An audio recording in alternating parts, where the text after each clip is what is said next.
ئەی شەهیدی هەموو گەرگانیەکان، شەهید گەرمیان، ئەی شەهیدی پایتەختی شەهیدان، شەهید گەرمیان، ئەی پەپوو لە خوێناوێتی نیشتیمان،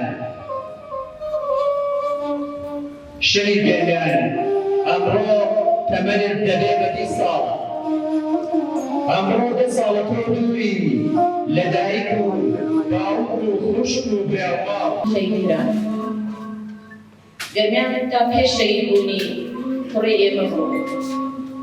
ئەمڕۆ 9 ساڵ تێپەڕ دەبێ بەسەر شەهیدبوونیان، بەڵام سەربەرزم کە ئێستا کوڕی نیشتیمانە، کوڕی هەموو کوردێکی بە شەرەف و خاوەن هەڵوێستە.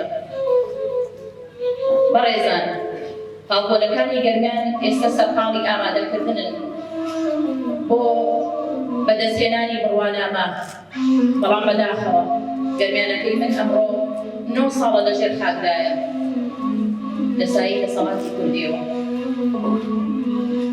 لەم وڵاتەدا ئێمە لە داواکاری دەقەکەرانی هەفتەی شوڕات و ڕۆژانی دوایی بۆ کوژی شەهید گەرمیان و سەرجەم شەهیدەکانی تر بە سزای عادلانەی خۆیان بدەن.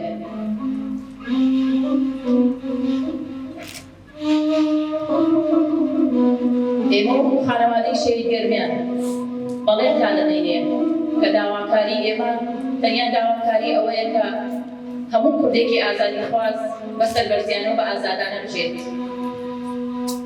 لە کۆدایی کارەکەمدا داوا ئەکەم چیتر خوێنی ڕۆڵەکانمان بەناحەق نەڕێژێ و لولەی فەنگەکاریان نەکە لە کوڕەکانی ئێمە و شەهیدیان بکەن.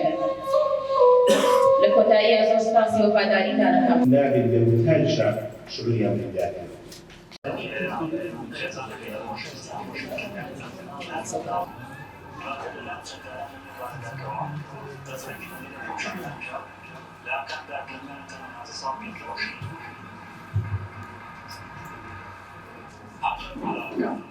لایەن دایکی شەهید گەرمیانەوە خەڵاتی شەهید گەرمانی پێدەبەخشرێت کە نێدەری جەنەڕاڵ مەزموون کۆباری لێرە ئامادەیە ئەو خەڵاتە وەردەگرێت.